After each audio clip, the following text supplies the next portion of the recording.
Okay, then I guess I'll just get started here. Welcome, everyone.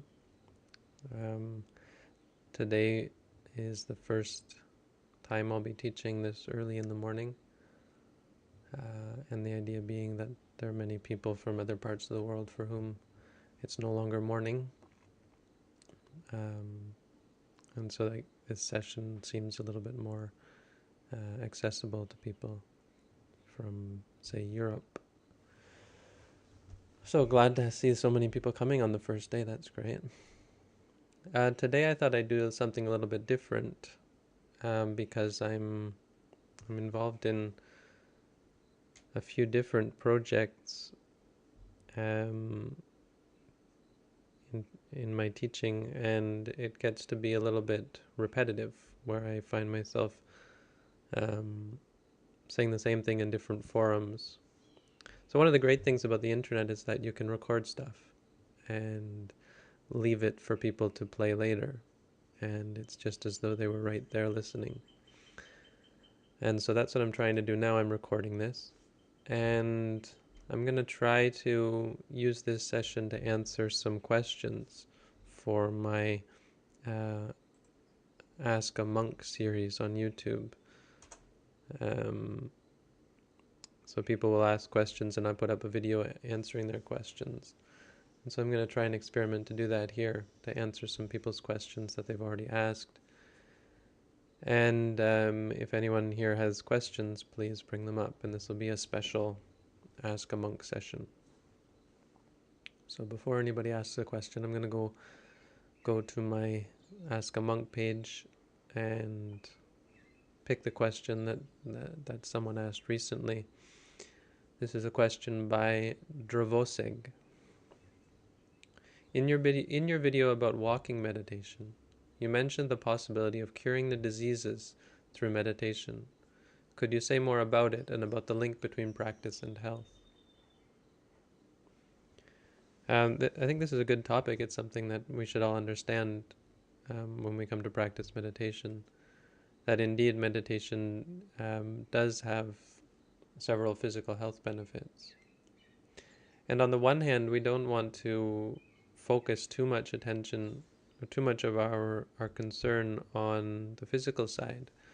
But on the other hand, the idea that meditation helps our physical health shows it gives a good example of how the meditation works, and shows quite clearly how meditation does affect a change in one's being.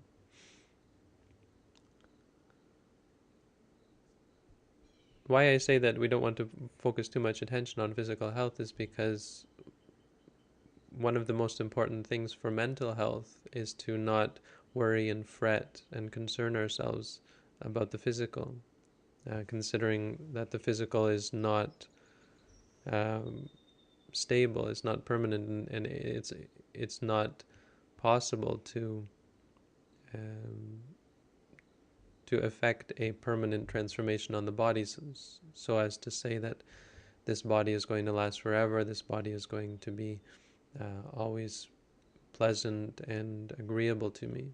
It's never going to be subject to suffering.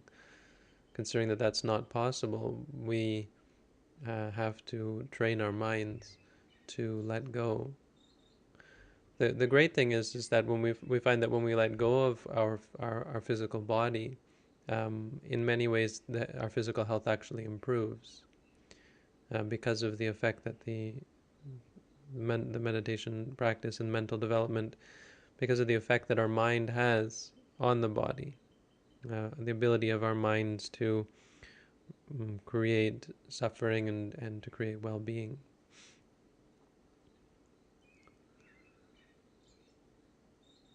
So how is it that meditation brings about an effect um, on the physical body?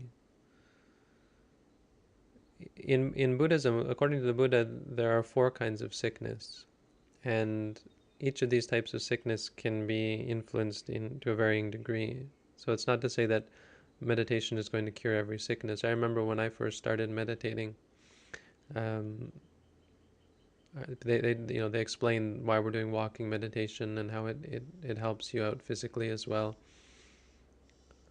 And so I remember doing walking meditation and thinking it was going to cure my eyesight and fix my teeth and and ridiculous things like that.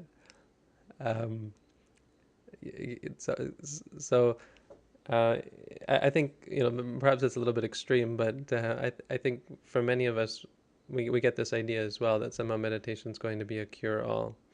And I even mentioned in one of my videos that walking meditation has been known to cure cancer. I think that may have been going a little bit too far. I think, at least I don't have any proof that meditation, there's no statistical proof. What you can see for yourself is that meditation does change the body. And I would say that even things like cancer can be ameliorated, that some effect can be can be found through the practice. But um, on the one hand, we have to be very careful that we don't try to expect too much, that the meditation is not going to somehow make us in perfect physical health, especially since that's not possible, and eventually the body has to die. But okay, so there are four kinds of physical ailments, four kinds of sicknesses, and these kinds of sickness depend on they're different according to their cause. So the various illnesses that arise come from various types of cause. And the first type of cause is through food, through the ingestion of external physical elements, either through the mouth or um, through contact with our body, in terms of uh, maybe something you could imagine. I don't know whether radiation and so on would fit under this, but let's maybe stick just to food, to physically eating. This is the first type of illness. The second is from the environment, and so this would include all sorts of viruses and pollution and so on. The third type of illness is caused by the mind directly, and so this would include um, stress-based illness, illness that comes from anger, illness that comes from depression, and so on. And the fourth one is illness that comes from karma. This is the kind of illness that comes spontaneously in this life and doesn't have any particular cause. Genetic defects and ailments and so on. Cancer. Some cancers probably can be attributed to this. I would say not all. No, not AIDS. Various genetic disorders, not exactly disorders, but the tendency that people have to get diabetes, or heart disease more than others. So even though their food and their environment might be ordinary, they still end up getting diseases where others don't. People who have allergies, and so on. So these four factors contribute to our physical well-being, or our physical malaise, our physical illness or sickness. And so how does the meditation affect these things? The first one, as far as food goes, I think is pretty easy to explain. The reason why we get sick because of food is generally, and far and wide, for the far greater part, is because of um, our attachments to taste, our attachments to certain types of food, which obviously is very much affected by meditation. This doesn't have anything to do with walking meditation, but it's important to mention that It's not as though sitting is somehow going to change this, or it's not the most important thing that meditation suddenly solves all of our problems from overeating and so on. I have meditators who came to meditate and thought somehow it was going to make them thin or so on. And it doesn't really seem to do that because you just sit around a lot. But what it can do is change your eating habits, and and that's very important as well. The other thing that particularly walking meditation can do, and this is important to mention as well, is that the walking meditation allows you to digest your food better. And this is one thing I talked about in my videos. When we practice walking meditation, we're moving the body, and we're allowing the body its chance to digest. It's like a massage, but it's not just a massage of the muscles; it's a massage of the whole body, loosening up the digestive tract. And you'll find that sometimes when you're doing walking meditation, suddenly you have to go to the washroom, you have to use the toilet. If you do it early in the morning or in the evening, you'll find that it's actually in many ways it has an effect similar to a laxative. It allows the food to digest and to be released freely because it loosens up the body. Um, I think a lot of people fail to take into account this sort of benefit of walking meditation, and so they do a lot of sitting meditation. If you just do mainly sitting meditation, you can find that your bodily functions are can be inhibited. You find that, I mean, this is according to the Buddha, um, that walking meditation has a great purpose. The Buddha himself practiced walking meditation every day in alternation with sitting, and he encouraged his monks to do it as well. And you can find this when you practice, that walking meditation has this benefit. The second type of illness, in terms of the environment, we're starting to get into. This is probably one where directly meditation cannot um, influence your well-being, cannot help you. The environment is something that often we have very little control over. We find ourselves, we have to live in an area and come into contact with other people, come into contact with viruses and so on, and it can just be a matter of chance, and therefore often can be attributed to karma, as to whether or not we become sick. But here, meditation can certainly help, though whether there is statistical evidence or not, I can't say. But certainly, you can feel the effect when you practice meditation. You can feel that you're able to burn up the common cold and flu and so on. If you ever have a flu or a fever and you meditate on it, you can find that it you're able to overcome it, and you find that it actually burns up the sickness through the meditation, because your body is able to build up the power and the it's able to just flow smoothly. The blood and the systems in the body are able to function properly because the mind is coordinating them. The mind has become harmonious, and just by the simple harmony, we can find that we overcome many sicknesses that arise. I wouldn't say that things like AIDS or so on can somehow be cured, but I wouldn't deny it, and I'm going to talk about that in the last one here. But the next one is sicknesses that come from the mind, and this is where we directly affect our physical well-being. People who have tension in the body, people who have headaches, insomnia-based diseases, sicknesses, even sicknesses that can be very very physical and seem to have some sort of physical basis. I know a man who has heart palpitations.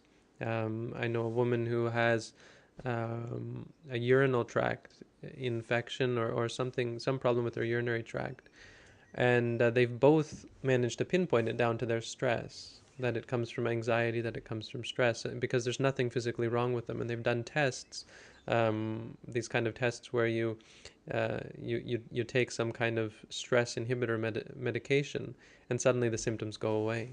So you can see that it's based on stress. Once you take the medication, the symptoms go away, and you're perfectly healthy. And the medication is a stress inhibitor. That's all it is. It has nothing to do with the physical body.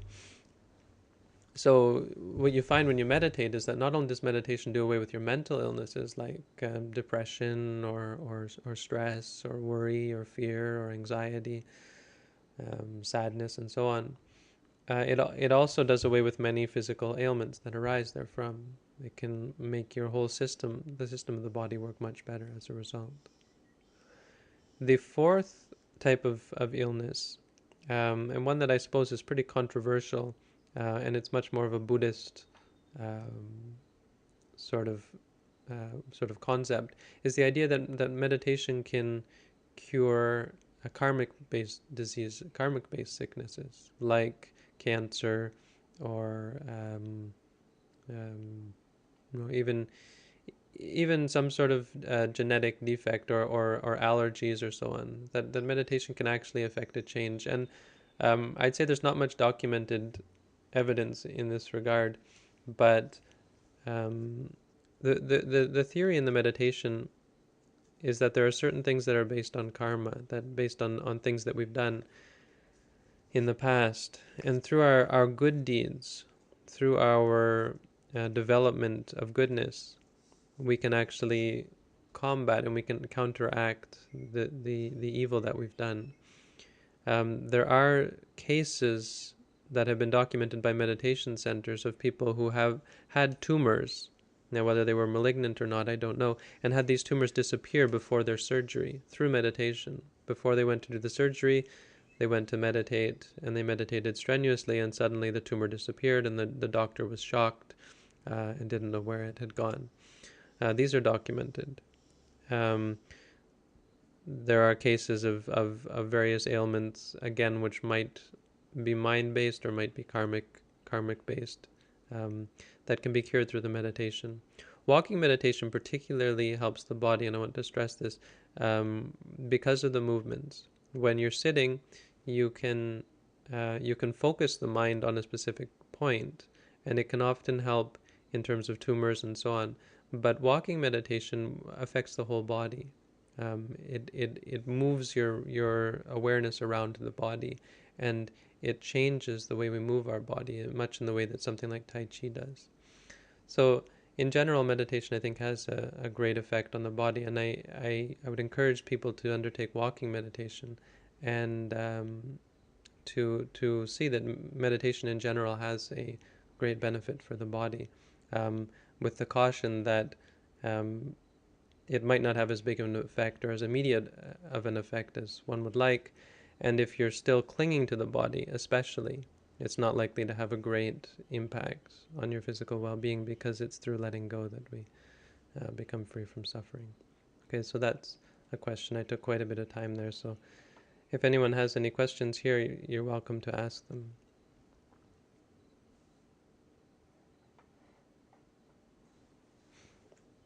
Questions about Buddhism, about meditation, about the monk's life. Otherwise, I've got more on my website.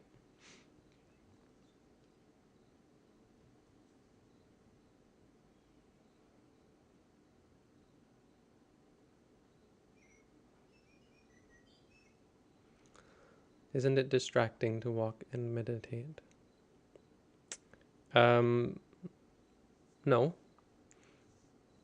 When you meditate, I suppose it could be if your mind isn't focused.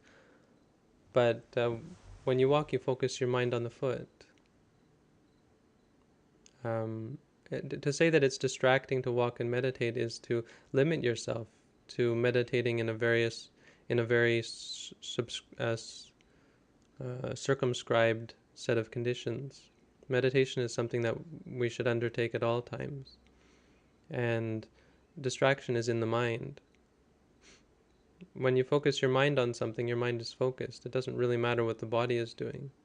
You can be walking and have your mind in a totally different zone. People who practice karate or martial arts, dancing and so on, can focus their mind greatly on what they're doing. I don't think there should be any question that you can't focus your mind. Um, it's not what we're used to. Obviously, sitting meditation is the easiest to focus your mind, but sitting meditation can also be the hardest for um, bringing forth the effort necessary in meditation, for um, keeping up with the various things that arise, because your mind is easily inclined towards laziness. If you're outside, is this not dangerous? No, no. I think if you try it, if you're outside walking around, just say walking, walking, walking to yourself, and you'll find yourself actually much more alert. And it's when you're not mindful that you actually get distracted. I've been walking down the street, and when I'm not mindful, suddenly I find I'm crossing the street in a red light or so on. But when you're perfectly mindful, you're aware at every moment what's going on, and you know right away when you've reached the curb and when to look and see what the light is and so on. Yeah, when you walk, you say walking, walking, just knowing, or you can say right, left, just knowing which foot is moving, keeping the mind with the foot. You find that actually that opens you up to the rest of the experience as well. It doesn't. It doesn't. You're welcome. It doesn't limit you to just the foot. It takes practice, I suppose, but it's a lot better than letting your mind drift when you walk, because you can be walking and suddenly space out and lose track of where you're walking. But when you're focusing, the difficulty of it keeps you even more alert and more aware of what's going on.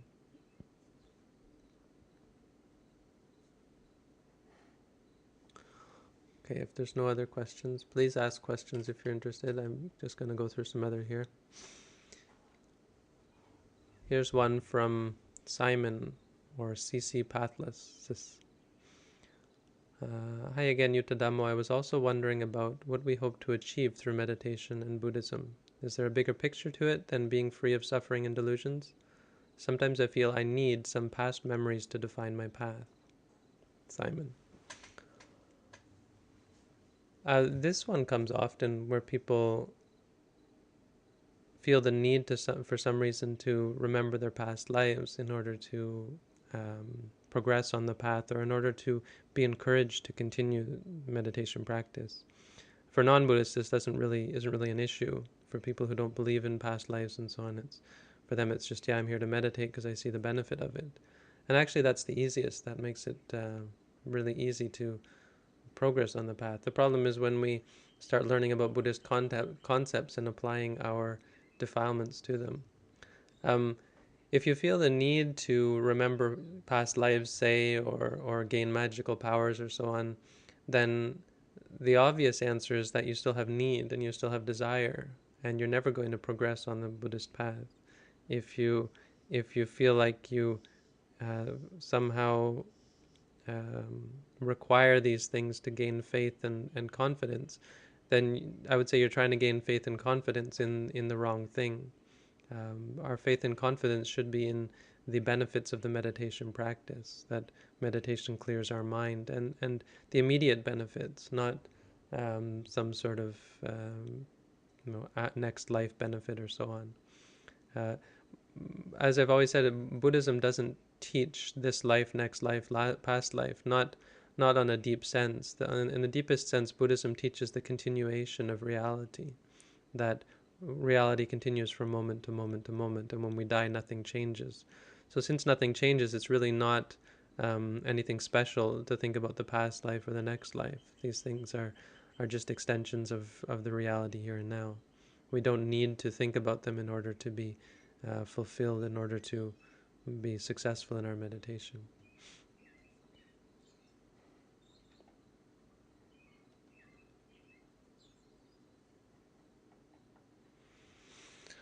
And the other funny thing about this question is that you're asking, is there something greater than freedom from suffering and delusion? And you got to ask, what could be greater than freedom from suffering and delusion? Isn't that enough? What's the bigger picture? But don't we need then to burn off our karma? No, actually, we don't. Um, we don't have to burn off our karma at all. We have to burn off our defilements. Because when we have no defilements, we won't perform further karma. Karma means action. We've done actions in the past, and they're going to bring results here in the present and in the future. But or they may bring results in the present or in the future. But whether we receive those results or not is not really the problem. The problem is whether we create more causes, whether we perform future karma. And the only way to stop that is by getting rid of the cause. There's a technical issue here that if all karma, all actions, all ethically charged actions that we did necessarily bring an effect, there would be no escape from suffering, because we'd have to continue on and on and on forever. But what the Buddha said is that the our actions, if they give a result, then the nature of those results is based on the action.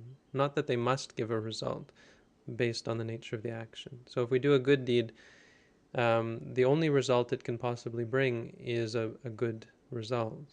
If we do a bad deed, the only possible result it can bring is a bad result. It doesn't mean that they are going to bring results. But the important point here is that we're not worried about the results, we're worried about the causes.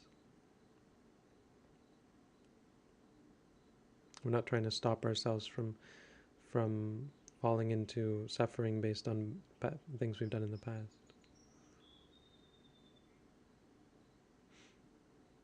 We have defilements in the mind, and that's what we're trying to be free from.